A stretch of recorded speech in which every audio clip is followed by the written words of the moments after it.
Hello, we're here with Rachel Nichols. And Hello. we are live. Okay, Oh, good. yes. So, finally, I apologize. I had a bunch of tech issues and I appreciate your patience. You're being wonderful about it. So, we're saying repeatedly, now maybe for the fifth time, we're talking about what you've managed to publish. Um, would you like to talk Yeah. about those things yet again? Okay, anemia is only available in ebook form on Amazon. Mhm. It is 99 cents though, so it isn't too expensive. It's a short read. Basically, it's a parody of Twilight in some ways. It's also meant as kind of a religious, it has some religious symbolism in it too, as to how they defeat, or, yeah. And then basically it's about a bad guy vampire eh, who's an abusive boyfriend. And then there's also Maxwell's Rules. I wrote it during 2020, during lockdown, when it just seemed like we had all been turned back into children. It, and we're bossed around by a bureaucracy, so it was the perfect metaphor for 2020, Maxwell's Rules. Hmm. You'll find, yeah, it's in print and ebook form on Amazon. Okay, Full and simple. that's awesome. Okay. I Yeah, hope to have both in print on Lulu pretty soon. okay. And I know you've talked about this before, but you want to remind us again or talk about for any new person that's listening. What was your inspiration for doing all of that? Mm, I had these stories in my mind for a while, and I finally just wrote them out because I had nothing else to do, and it kept me from going crazy thinking about how weird the world had become. I completed them both before the end of the year. Okay. Ended on Maxwell's Rules and turned it into a full novel in 2021. All right. Okay. So you know that's a for me that's a in itself a great accomplishment because I've been toiling with my own publications that I can't seem to get through that final hurdle and get out there for whatever reason. I think I'm plagued by whatever that is that some writers go through. Any advice for people like me or me? Well, how do I break through that barrier? How do I get past this need to get it perfect before I get it out there? Um, I don't know. I have a bit of that problem myself. Basically, um, you just have to come to a point where you figure better imperfect than not at all. Hmm. Better and perfect, yes, because I've been trying to perfect it for years now. Um, yeah. Also, you're saying that I'm going to jump ahead here, but you're saying that your father is also an accomplished author. You want to talk about that? He's written about 10 different books. Here's his first one. Um, it is a Bible study that can be read either in a small group or independently if you want to learn more about the Old Testament. Mm-hmm. You want? Kingers, Dingers, and Zingers. Uh, It's about it's about Israel from the reign of Solomon and then the divided kingdom, and then how both Israel and Judah fell because God got angry, and it ends with the Judeans being taken into captivity. The okay. last chapter deals with the prophets. That sounds fascinating, and you share a little bit about what's in that book. Um, so, what was the title of it again? I apologize, I cut you off.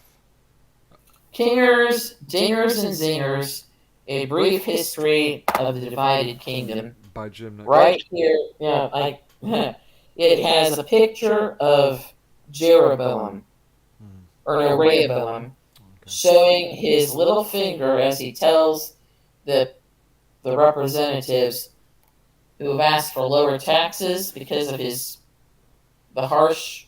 They were having problems feeding their families. He said, "My little you think my dad was hard on you? My little finger is thicker than my dad's Hmm. waist." He used a more crude term, and that's what led to the revolt. He lost the kingdom his father had left him because he would not listen to his people and he didn't care about them. So we were talking about that a little earlier. Our conversation likely started with Old Testament history that I wasn't too familiar with.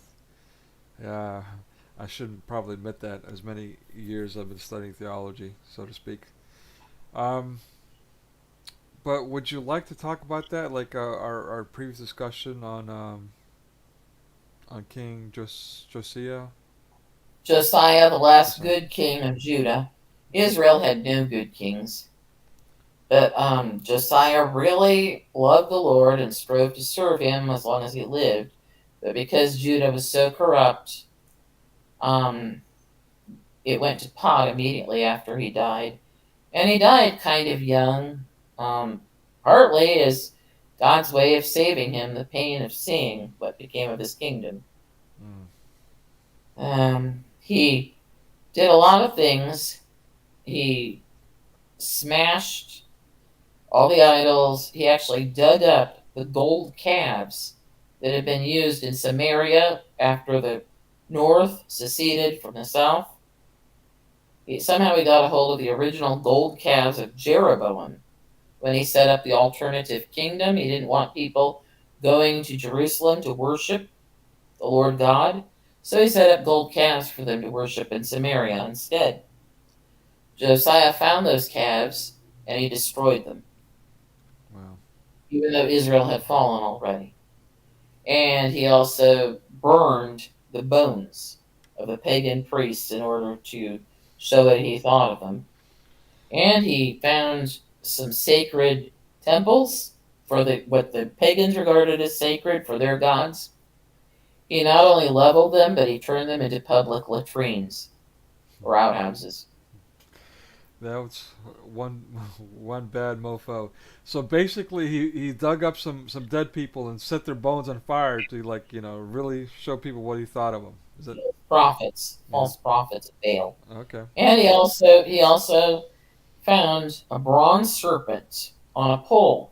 It had been originally given by God to Moses. Moses had made it like the Ark of the Covenant under God's instructions. When the people of Israel grumbled against the Lord, he sent them a bunch of fiery snakes to bite them, and the poison killed all of them. But when they looked upon the bronze serpent on a stick, Mm. on a pole, they the poison would be rendered innocuous, so they would live, even though the snakes continued to live among them for a while. Wow. Anyhow, the people kept the pole and the snake to remember God's goodness, which was a good thing, but then later they turned it into a totem or an idol they took to worshiping it. Instead of looking upon the snake and thinking of the Lord who gave it, they worshiped the snake as a god. I think they called it Nahushta. Okay. They actually gave it a name, like it was an idol. And it was. It became an idol, even though it had been a gift from God. Mm. All right. And that is actually where all the pagan gods come from. There is some, there are demons, I believe, who step in to receive the worship, but all the idols are gifts from God. Mm. And the demons themselves are created beings who came from God. They become ugly and perverted when they are worshipped and put in God's place where they do not belong. Mm. Okay. And I believe the Nehushta, or the serpent on the pole, is kind of a symbol for what the church has done with modern medicine and big pharma. How do you mean? The Lord God has given us science and technology. It's worth noting these arose in the Christian West. I believe it's the influence of Christianity, not because Caucasians are smarter than other people. It is because we had the gospel, and these were gifts from God. Science came about because we started with the a priori supposition that there was order and meaning behind everything, and so there were certain rules we could figure out as to how the universe worked, laws behind physical matter. This makes sense if this would not make sense in a random universe with orchestrated by where chance ruled. That would be chaotic, and you couldn't figure out things. Anyhow, that is where modern medicine and technology came from, and we've taken to worshiping them, and they and they are hurting us now, I believe. Yeah. And Christians especially have taken to worshiping modern medicine, and it has been a snare to us. And I believe it is killing us.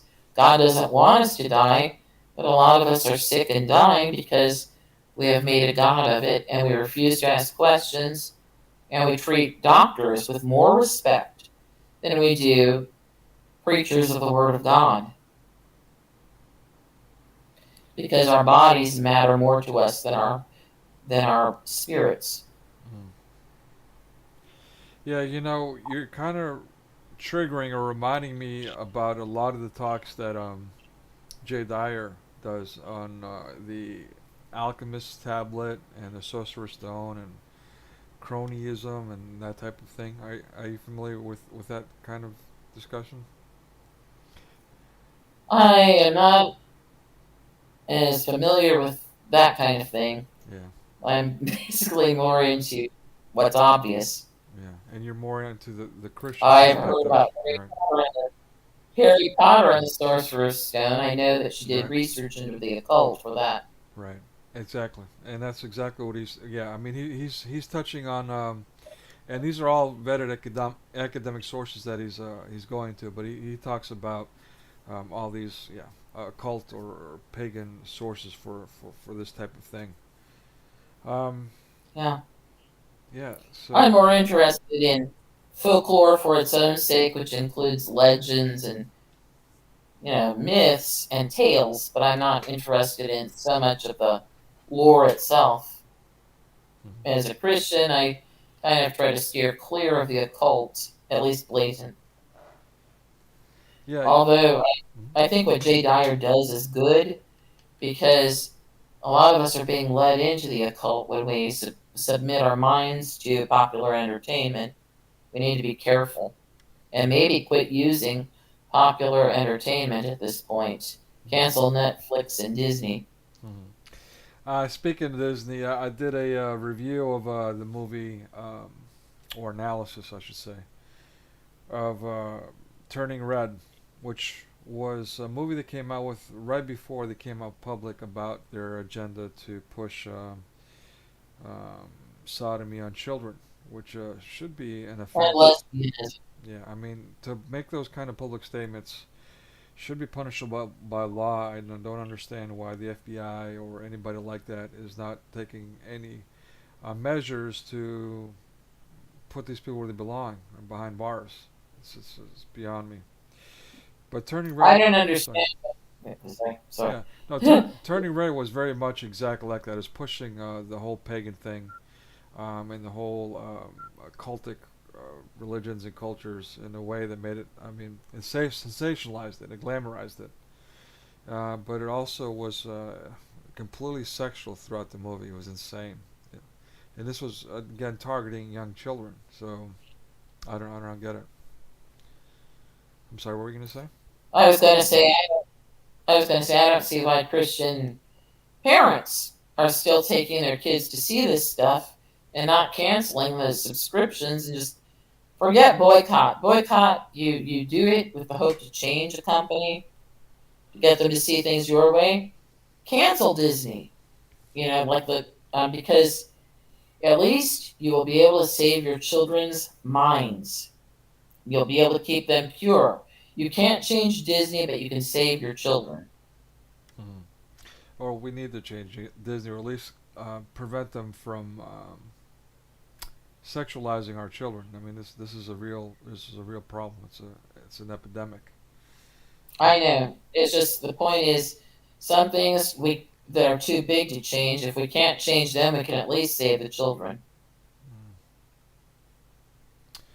So, why do you think that's happening? Why do you think that's taking place? Mm. Do you have an idea about that? World Economic Forum. The reason the boycotts will no longer work, in my opinion, there are too many wealthy billionaires funding Disney. They don't need our money anymore.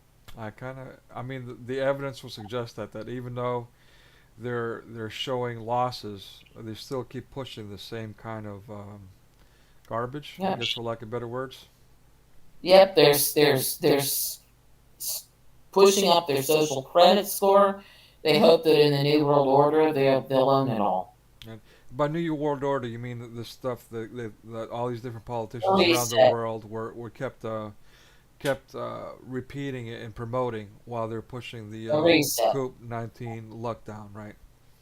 Build back better, new normal. When I Hmm. heard that stuff on television, I wanted to scream. I said, "What is this? Why do they keep using these phrases over and over?" And I really didn't like the new normal. From what I could tell, new normal meant viewing other people as nothing but plague carriers. It meant loneliness and going out and seeing these scary people with their faces covered like monsters, like Slender Man, hearing these messages piped in through the big box stores when I went shopping. I it was scary, and then I talked to my mother who was with me. We were sharing a house at the time, so we were in the same bubble, so to speak. And the funny thing is, other people couldn't seem to notice the messages being piped in.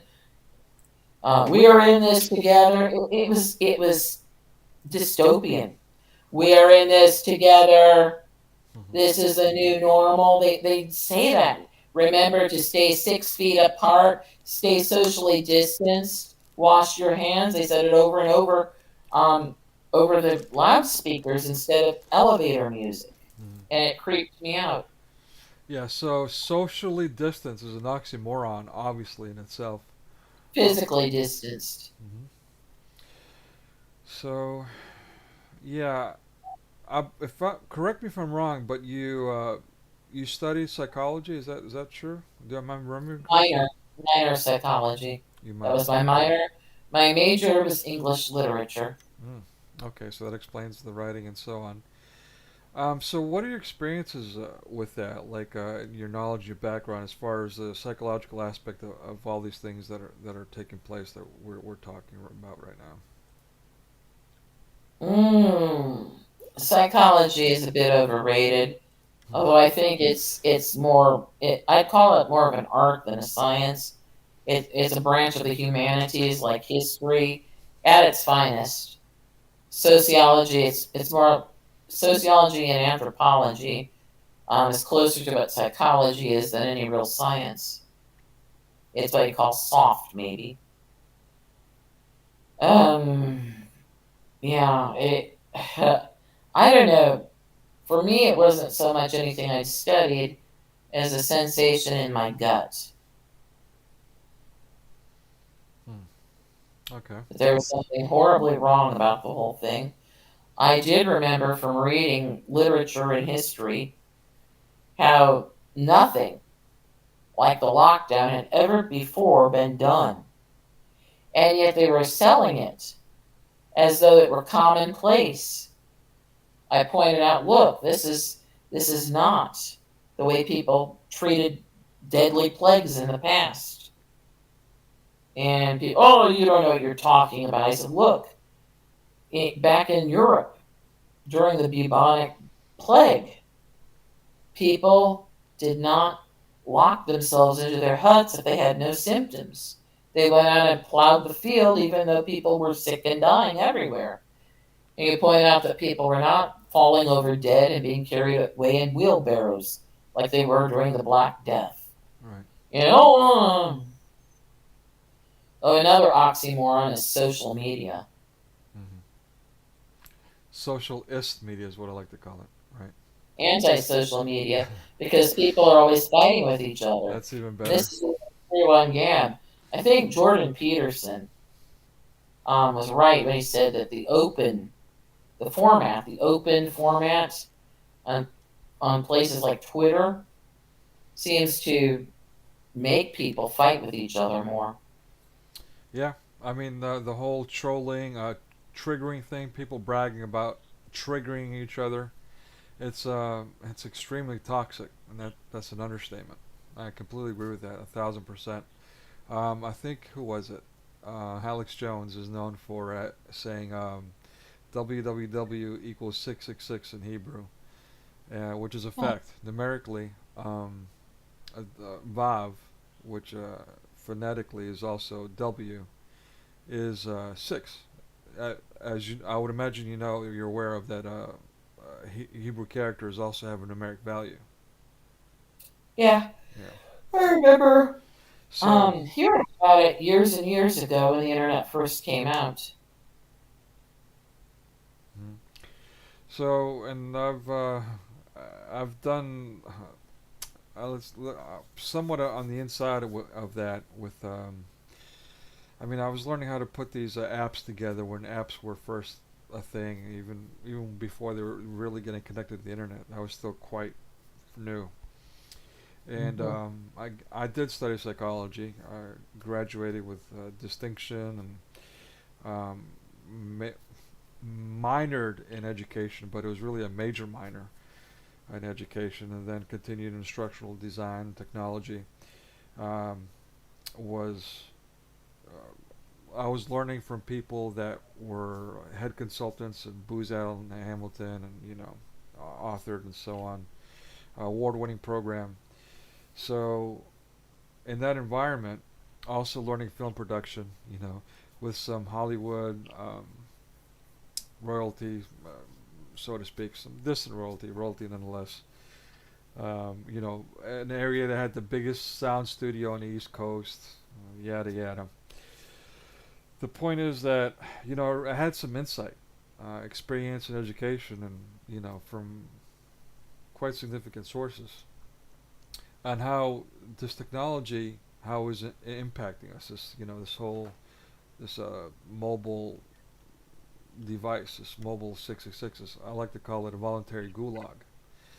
Um, and even then, texting was still the thing. Texting became big with American Idol around 2005, 2006. That's when it hit the map, and people started getting addicted to texting. And soon afterward, the biggest thing that was killing people went from drunk driving to texting and driving. Hmm. But what I noticed was that people were completely dependent on this little gadget as some insane delusional security blanket. And this was again before apps, just texting. People walking around like this is supposed to save them, protect them from everything around them. Yeah. So when I saw that, I immediately saw there's a psychological crisis going on, and it's deeply ingrained within our culture, within our physiological makeup that we're not even realizing. And that doesn't include how we've lost our patience. And someone who's impatient is, you know, is going to have psychological problems. Is going to have the tendency to go into criminal behavior if you don't have patience. If you lack patience, um, Yeah. the same thing with the whole, not going into the likes and the so on. This whole narcissistic, Dopamine addiction. yeah, this need for affirmation and so on and so forth. I mean, what mobile WW has done to the world in a span of 1 decade, it just it's unmeasurable. It's quite unbelievable. Well, I mean, would you agree with that or disagree? What is your take on Yeah, yeah, it's truly troubling, and the work, and I believe it has increased tenfold. All the problems with it have increased tenfold since the lockdown. They kept it long enough so they could permanently mess us up, especially the young people. it? And you know what really bothers me is about the church and the church's approach to the whole thing. Naivety. Naivety. What do you mean? Just refusing to ask basic questions, not having discernment, which is a spiritual gift. Um, the Bible says, "Let him who lacks wisdom ask of the Lord." But I don't see people praying for wisdom Mm. in large numbers, anyhow. Yeah, so I decided to put this background up because I think what we're suffering from right now in the 21st century and in the 2020s is something that evidently is from the top down by design, uh, Yeah, but something that it's actually been um, implemented. We've been conditioned for generations now, for decades upon decades, with the same kind of mindsets, the same kind of ideology. This is something that Yuri Bezdomov actually warned about in an interview in the 1970s. And pretty much everything he said came to fruition from Reaganomics on. So, and that includes the degradation of society. And this whole, you know, back in what was it? Around 2010, give or take, there was the issue was whether or not back then I believe they used the label homosexuals. I'm not sure, but yeah, whether or not they could have benefits. There's the thing again, the buzzword benefits for marriage. mm, And at the time, I was in the South, and so the Southern hillbilly, which is looked at as the rednecks, they had no issue with this whatsoever. I mean, according to media and "Take Me to Church" song, the rednecks are supposed to be bashing the brains out, but they're like, yeah, I don't care. They have the benefits. It ain't bothering me. hmm, But we're also aware that what, this is probably going to go somewhere else. And here we yeah, are, a decade later, we have representatives of governors calling for this LBG alphabet soup psychos to shoot Christians. They're actually calling for fascism. You've got organizations that are gathering together in Washington D.C. to protest what? An organization that believes that everyone is God's children, that forgiveness is the way, peace is the way, love is the way, and they want to yeah, kill them based on what? uh, On mass media um, straw man trope that doesn't really exist. And it's like a up is down, down is up, night is day, day is night kind of diabolical backwardness that's led to things like the Nashville shooting, which is also you see in our background. And the thing in the top right is actually a tweet. It's a call to arms to shoot the Christians.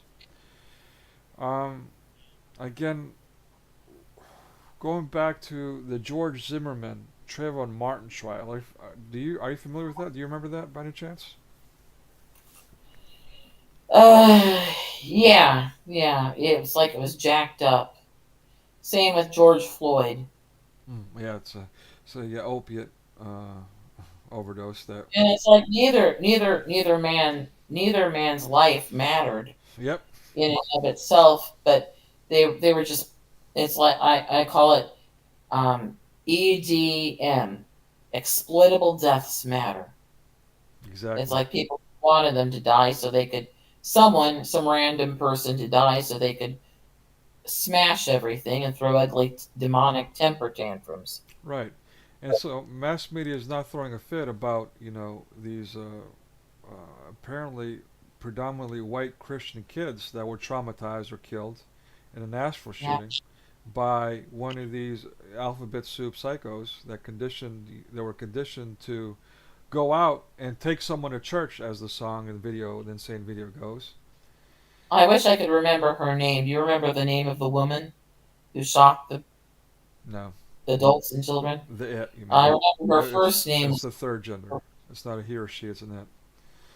she was born a woman, so I call her a her. All right, whatever. Her name was Audrey. That was her first name. Yeah. And the weird thing was, she had an alternative. It's like she had two personalities. The one was male or whatever gender, and then the other was like a timid child who's.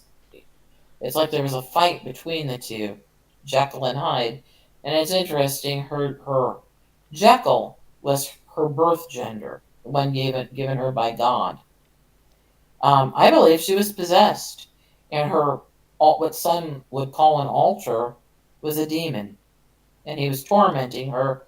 But sadly, she took it out on people who could have helped her and would have shown her the way, perhaps.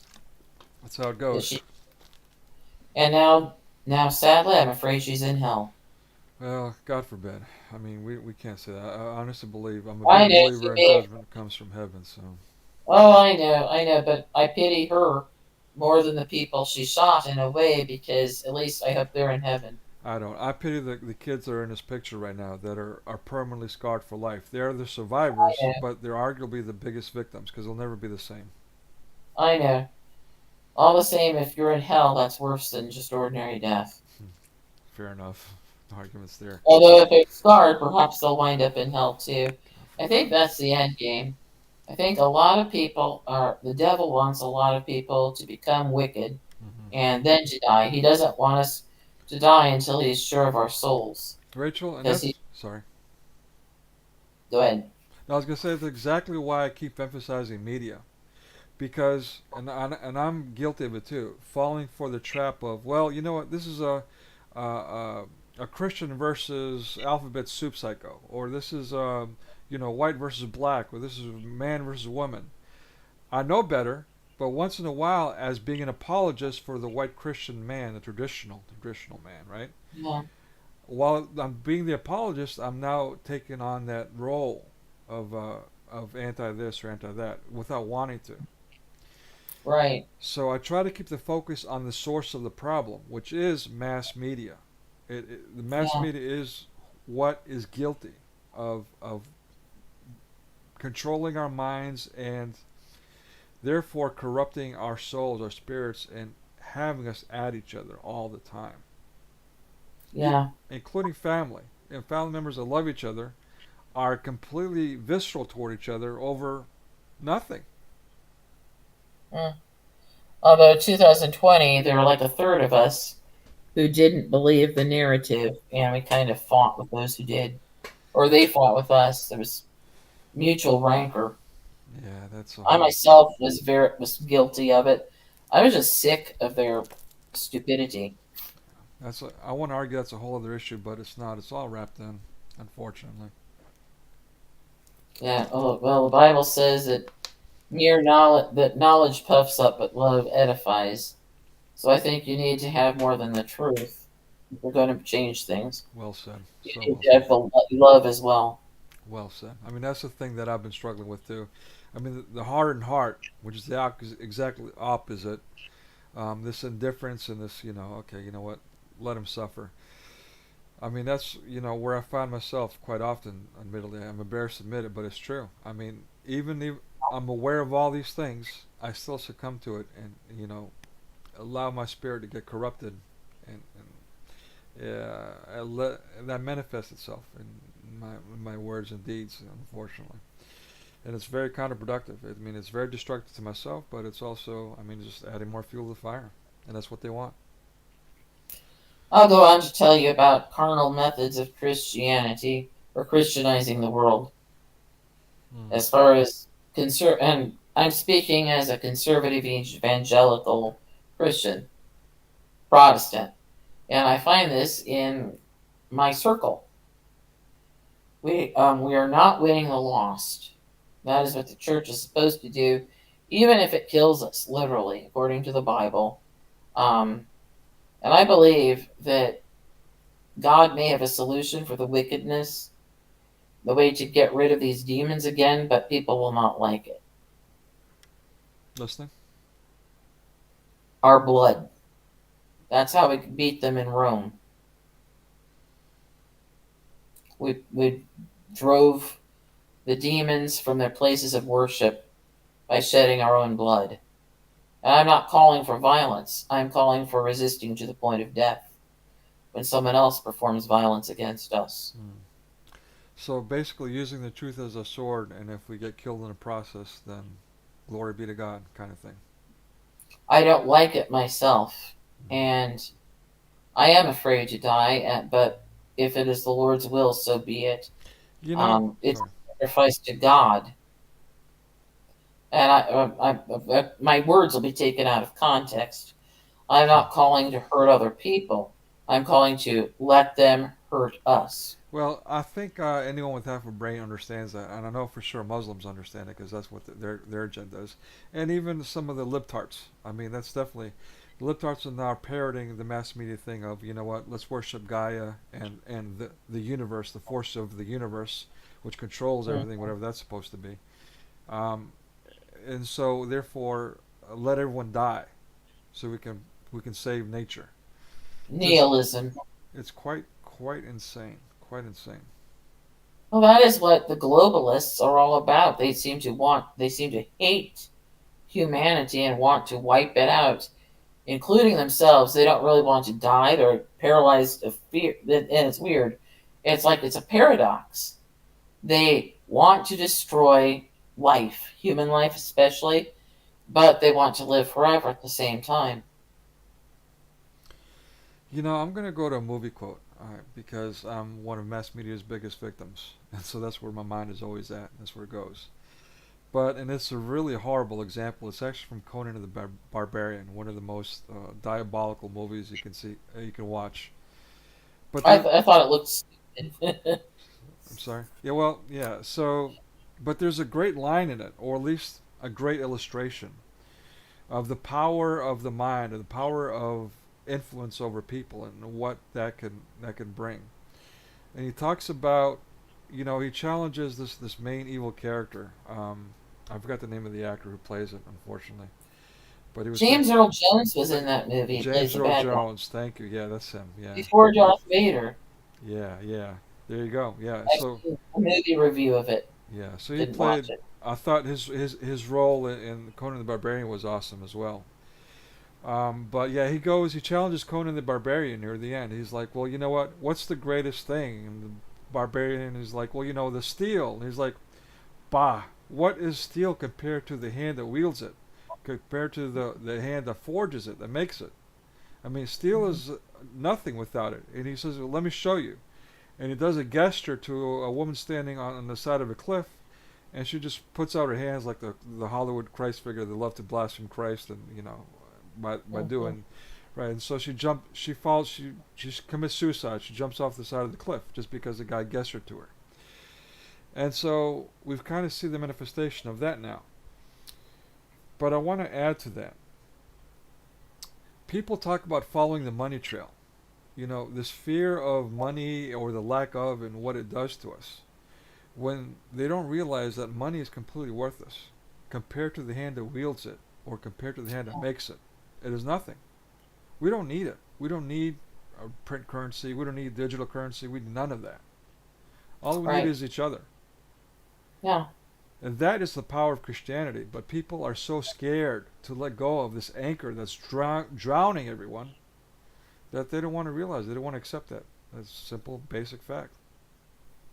In a hypothetical scenario in which people act nothing like they act today, we wouldn't need money for an economy at all. We would just have people providing goods and services for one another out of love There you and go. friendship. But that the way things are, the way people's hearts are, that would never work. Well, I mean, or the barter system. I mean, it's simple. There's nothing wrong with that, despite what books might Right. tell us. Uh, Right. It's more awkward than, say, coins, or but and obviously you couldn't do an online version of it really. oh, But yeah. if in a microeconomy, barter will work. Let me tell you, I went to a dentist today. I had a dental medical emergency, And I was like, okay, well, this is what's going on. I was like, okay, okay, no problem. We'll come in here. I was like, look, before we get going, I need to let you know I don't have the money right now on me to pay. He cut me off. Like, don't worry about it. Have a seat. So, I mean, it's not that he doesn't want to get paid. He knows he's going to get paid. We're going to work it out. But I mean, does it get more Christian than that? And whatever happened Yeah. to that? You know? I had this crown I'm wearing. I actually had a dentist who I told him I couldn't pay, my insurance wouldn't cover. He said, I said, but I will if will you work on a sliding scale? He said, I'll tell you what to pay me after I do this. And he crowned my teeth because I really needed them. And he said, just give me a smile. That's all. He was a Christian man from Jamaica. There you go. And now that we're on this little, just to, I mean, because Christians don't ring their bells, and so people don't hear this stuff. But this kind of story is common over and over again. I remember I was, let's say, taking a little break from school, and I was driving from Michigan to where was that going? Oh yeah, Arizona was a training ground for truck driving. Um, Back and forth along the way, and I at that point I was broke. A college student. Non-traditional. I had no money. My car broke down in the middle of nowhere in the Midwest, and there was like nobody around, and it was like the sun was setting. I was like, man, it's getting dark. I'm in the middle of nowhere. What am I gonna do?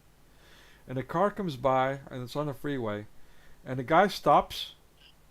He cuts out. He's like, okay, what's the problem? I was like, I don't know. He's just like, right, pop up the hood, let me see. And he's looking in my hood, and he's like, okay, well, here, my shop is right there over on the over ramp. I've called someone. He's coming over to bring some stuff what we need.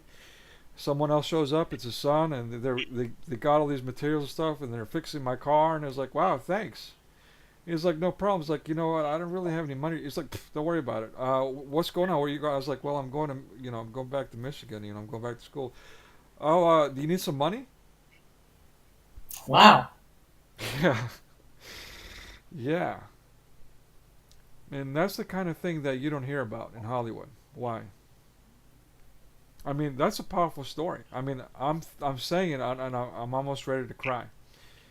And that's the This power is of this is Christian where love. that happens. Where that kind of thing happens the most in the despised flyover country that the elitists and the celebrities laugh at. Right.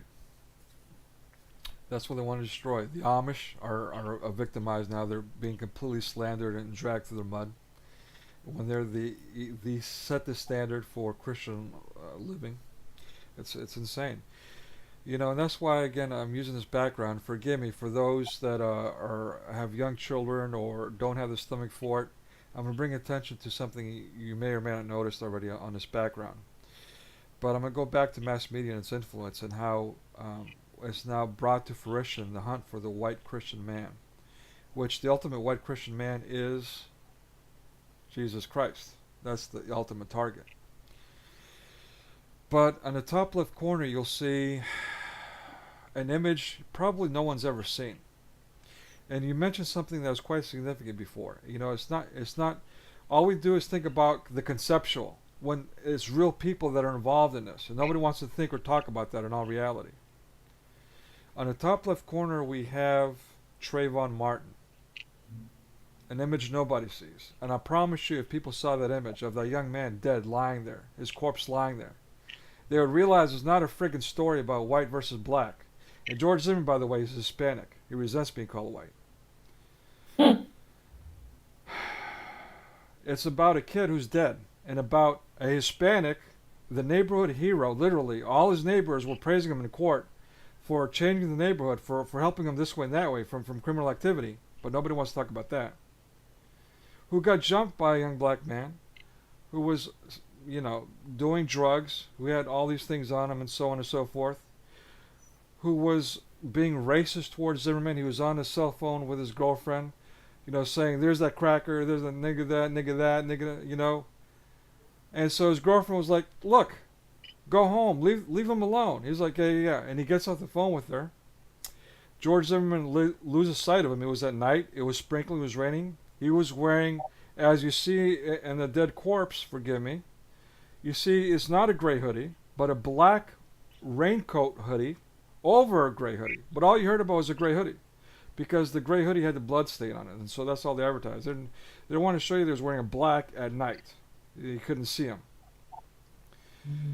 And so the kid was literally about 1 to 2 houses away from being home. But instead of going home, because he was so worried about the cracker, that he hid in the bushes instead and ambushed him and starts grabbing Zimmerman and pounding his head in the concrete. Where, we saw a video a year before of there's nothing wrong with Zimmerman, but even then with the blurry video, you can see some kind of weird blotches. It turned out he had gashes all around his head. Um, Trayvon had, abrasions on his knuckles, which suggests that he was punching something. He might have missed and punched the ground, where Zimmerman did not. So all the evidence was overwhelmingly that, yeah, this guy got ambushed. Yet we heard the exact opposite on media, and this became a reason to do a manhunt for anyone by the name Zimmerman. And all these Hollywood people were getting out saying, go after Zimmerman, go after Zimmerman. And the man's life was turned upside down even after sitting in jail for over a year as a guilty hero of the neighborhood, or I should say innocent hero of the neighborhood, but being accused. He gets out of jail, loses his marriage. Media continues to hunt him down. Everything he does is, put on the news. I mean, it's insane. And we've seen that time and again. But watching the media portrayal of what took place in that court hearing back in, I think it was like 2011, give or take, 2012, yeah. That's when I stopped watching news. When I realized how not only false it is, but diabolically backward it was. And passionate saying so. During that case, there were news people going, rah, rah, being visceral. That was completely the opposite of what journalism is supposed to be about. But meanwhile, there he is, Trayvon Martin, a dead kid. Why? Because Bill Cosby is wrong? Because, to tell someone you have to have integrity, you have to have character is a bad thing, and therefore you gotta have to have your life turned upside down? What kind of insanity are we living? And here we are a decade later, 2023, and now we have the alphabet psychos hunting down Christians and being told to do it. Why? Zimmerman reminds me of poor Kyle Rittenhouse, his situation. Very similar, yeah, exactly. Well said. Yeah, you're right. I didn't think about that, but you're right. They weren't black, but supposedly they were peacefully protesting the oppression of blacks. Fiery, but mostly peaceful. Yeah, it's rough. I mean, and again, let's not fall into the trap of being anti-black. I've got black friends that are completely say the same things that we're saying, and that gets lost somehow. What I'm against is crime and chaos and lawlessness. Right. It's exactly Speaking of which, it's what Yuri Bezmenov was warning about. And he's coming. He was an ex-KGB agent. He's coming from communist Russia, so he was warning about these things. But it's also the Willie Lynch letters, about pitting people together. That's not just about how to enslave Africans. That's about how to pit people together. I mean, why is not anybody drawing that connection now? Hello, I mean, we're being controlled through chaos. Yeah. But why are we falling for it, even though we know all these things? The biggest thing they needed to do is to turn men and women against men. Because the sexes need each other for any society to function. One hand washes the other. But not anymore. Well, in a good sense. In a good sense. Right. Yeah. So you mentioned before the new norm and the church's stance on that. This is one of my own pet peeves. You want to talk about that, or? Yeah, basically, way too many people in the church have behaved like cowards and fools. They acted as though the bodily death was the worst thing that could happen to anyone, instead of something that the Bible says is inevitable, that science says happens. all the time.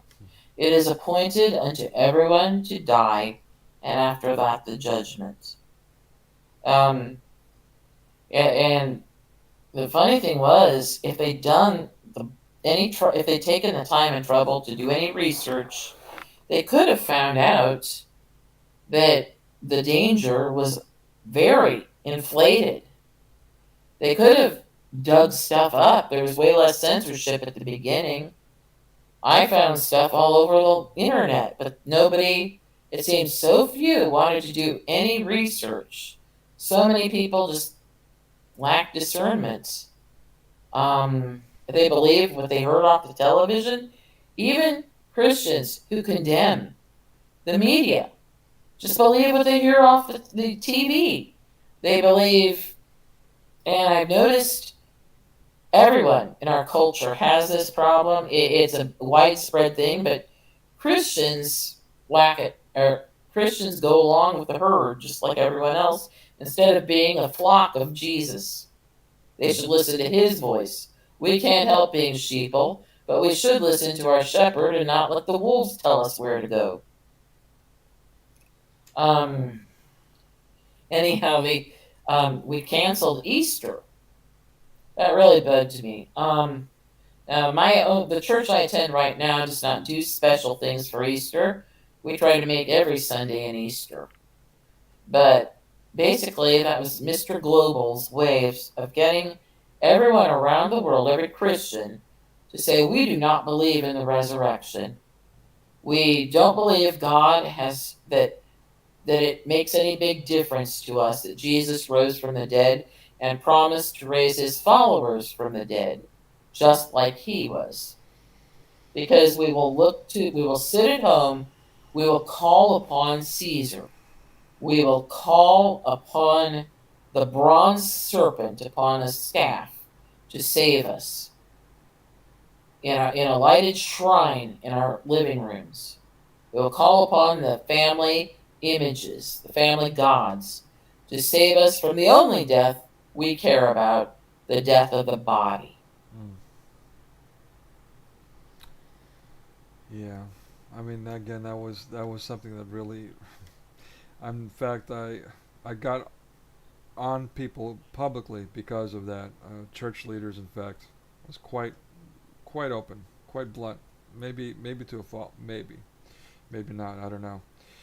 But these leaders that were, yeah, I mean, they're supposed to be about preparing us for death, or let me rephrase that, preparing us for the next life.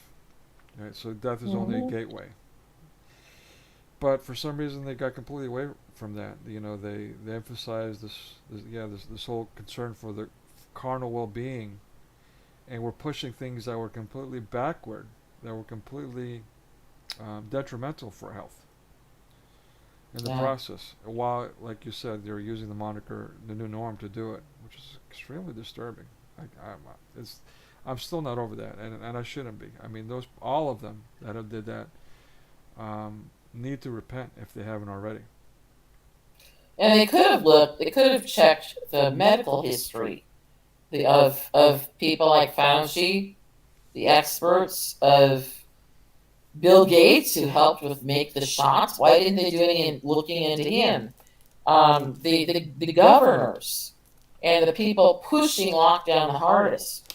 They should have asked, "Wow, does Nancy Pelosi's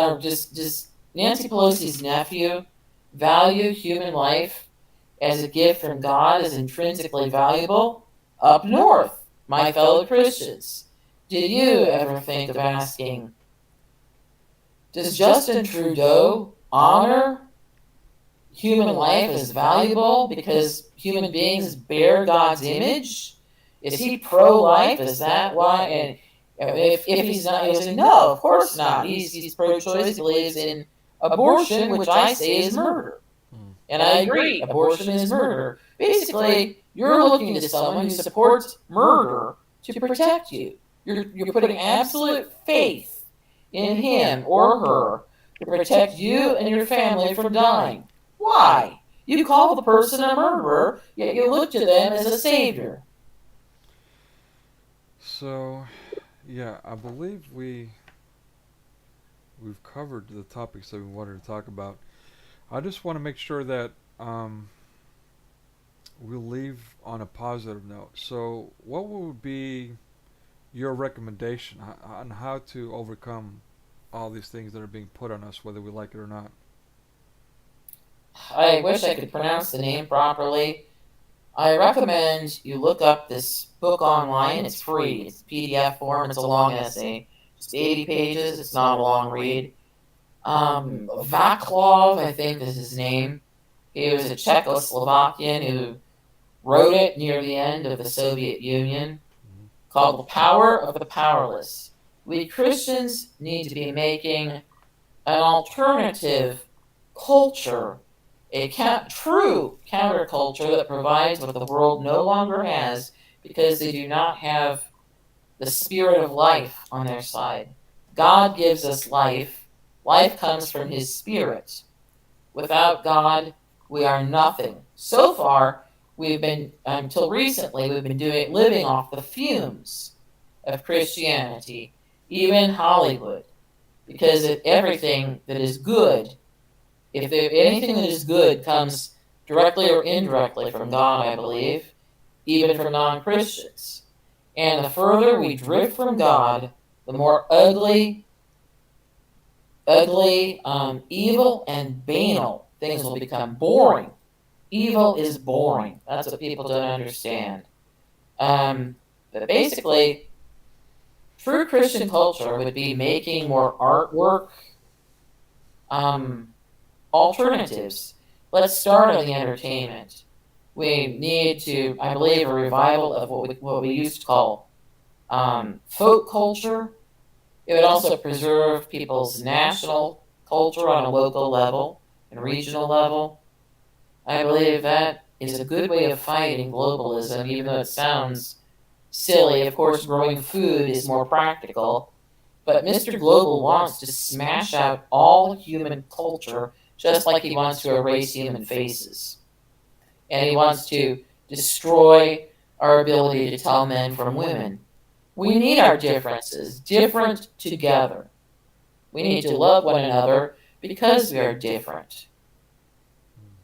I know that sounds silly, but No, not at all. it, I'm with you all the way. basically, I'm not calling for segregation of races No, either, at least not in the church, especially in the church. no. Um, If I understand you correctly, what you're saying is that you just need to allow people to be who they are, in all yeah, reality, right? that's the funny thing is that supposedly they are for diversity, but they aren't. Hmm. The only reason they put black and white people together in movies anymore now, or men and women together, is to see them fight. That's why all their movies are horrible. The people are horrible, and all they do is fight. It's like going to a visit, making a visit on a couple that just bickers in front of you all the time. That's what new Hollywood movies are like. Hmm. They're also, I mean, again, going to the image of Hollywood, trying to be the B here. But in the original Star Wars trilogy, the Empire Strikes Back, the scene where, or is it? Yeah, no, that's right. Or is it? I think it's Return of the Jedi, actually. Regardless, or maybe both. No, I think it's Empire Strikes Back. Anyway, so the scene where the Emperor is trying to convert Luke Skywalker as he's battling his father.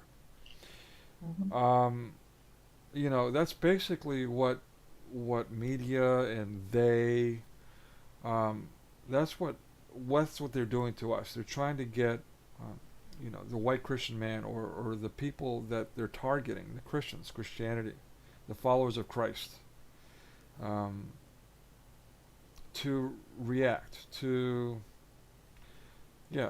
kind of transform, to give into their anger, to give into their passions, and to hate black people or to hate the alphabet psychos or to hate women or whatever the case may be. All these little divisive things by supplanting the white man and always portraying him as the comic relief, the adult, the idiot and all that, and you know that's what they're trying to do. They're trying to get us to react.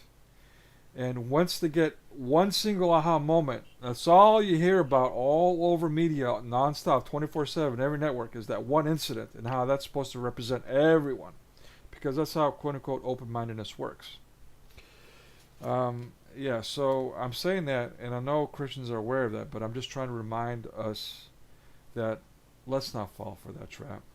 I mean, if they want to create their own dummy, their own straw man, and have someone pretend to be one of us and then enact it and like they usually do, that's one thing. But for us to actually fall for it and do it, yeah, let's not. Hmm. Um, all right. Am I forgetting this? I do want to make sure that you give me your links to the works that you've done so I can share it in the description. Um, you want to give us a reminder of the things that you're either working on or want to promote? Um, Check out my Substack account. I could post links to my Amazon account for that. The books that you could. It is re Nichols dot substack dot com. Okay, great. Rachel, again, I just for your patience alone, and then all patience alone and dealing with my tech issues. Which I think I still had some, but hopefully it's not gonna be too bad. I mean, I can't thank you enough for doing this. I mean, what can I say? I appreciate it. Thanks. God bless Thanks. you, and keep fighting the good fight. You've been an inspiration to me personally. To help me, push me to Aw, keep going and getting my publications out there too. And I appreciate it and everything that you've done and being there for me. God bless you. thanks, Nick. Thank you. God bless you.